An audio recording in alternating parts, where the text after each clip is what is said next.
के भाइयों का धन्यवाद करता हूं कि वो शॉर्ट नोटिस पे आज इधर आए। मसला एक गंभीर मुद्दे का था, तो मैंने सोचा कि बोलने का वक्त आ गया है।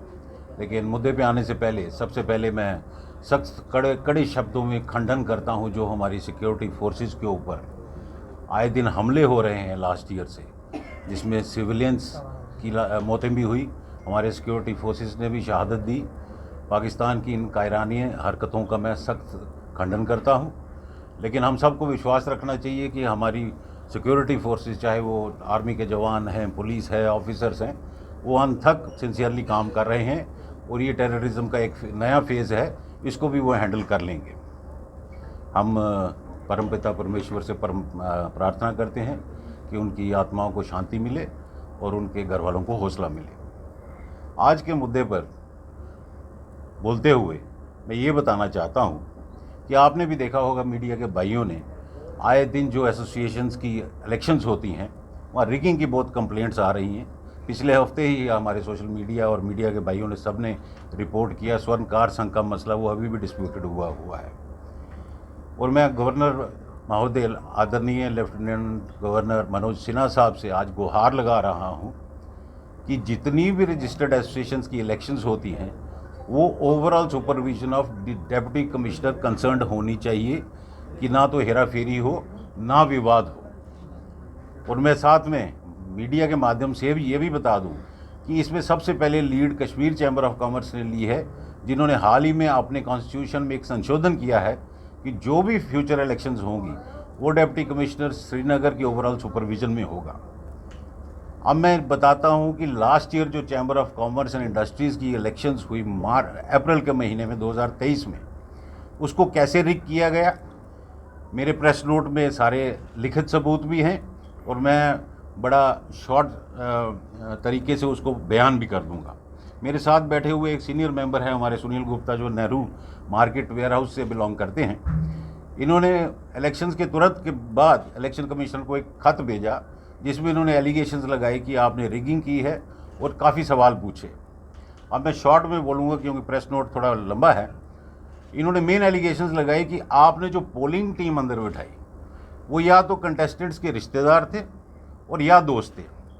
और मैं आपके माध्यम से सबसे पहले ये सबको याद दिलवा दूं कि 2020 में एक सिविल सूट चैम्बर का, जब मैं प्रेसिडेंट था, फाइल होता है जिसमें वाई शर्मा और पृथ्वीराज गुप्ता जी ने वो सूट फाइल किया, supported by sitting president Arun Gupta.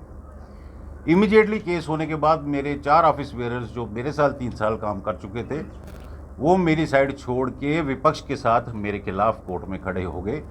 प्रमुख तौर में उसमें से गौरव गुप्ता भी थे जो उस वक्त सेक्रेटरी थे। तो ये प्रूव करता है कि ये सारे लोगों का एक गठबंधन था मेरे खिलाफ। और लास्ट इलेक्शन में गौरव गुप्ता आउटगोइंग जनरल सेक्रेटरी थे और कॉन्स्टिट्यूशन क्लियर कहता है election commissioner will work with assistance from retiring secretary general.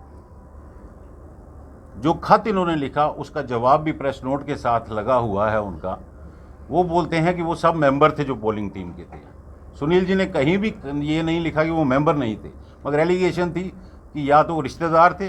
For example Arun Gupta ji के सगे भाई, सगे साले, सगे कुड़म, सगे संधि, सब पोलिंग टीम का हिस्सा या किसी ना किसी तरीके से अंदर बिठाए गए।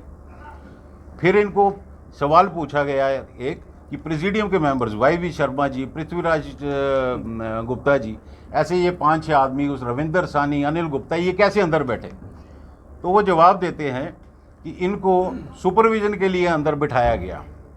और एक माननीय हमारे सीनियर मेंबर जो आजकल कुछ ठीक नहीं चल रही उनकी सेहत, मैं माफ़ी चाहूँगा और क्षमा भी चाहूँगा उनसे कि उनका भी नाम ले रहा हूँ, यशपाल गुप्ता जी बड़े सीनियर मेंबर हैं।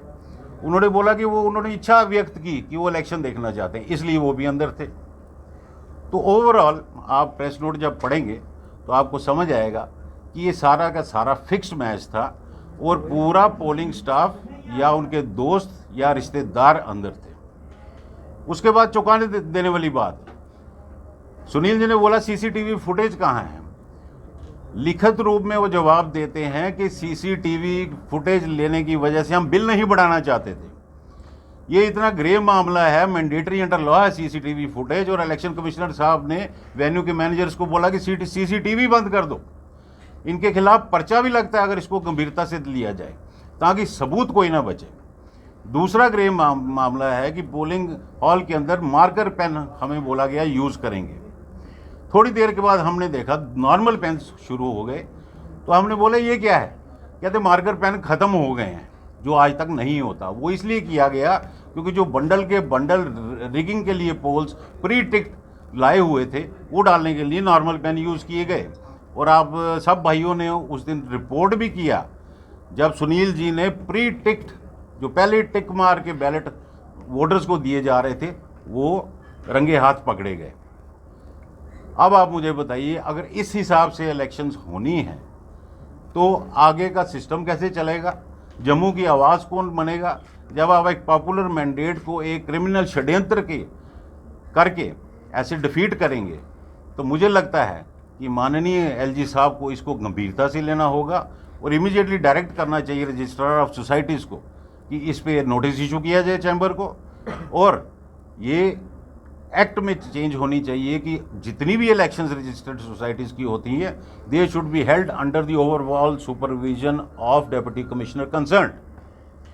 आप में से कोई सवाल पूछना चाहे इस पे, तो आपने कहा कि लीड किया हो और वो संस्था 5 साल से जितनी कमज़ोर हो चुकी है, जो मैं कहना नहीं चाहता, सारे जानते हैं, मैं बोलना नहीं चाहता था इस विषय पे, मगर अब नई इलेक्शंस जब आने वाली हैं, दिसंबर से प्रोसेस शुरू हो रहा है, तो मैंने इनको पूरा स्पेस दिया, टाइम दिया। आपने कभी भी मीडिया में मेरी बाइट नहीं देखी होगी।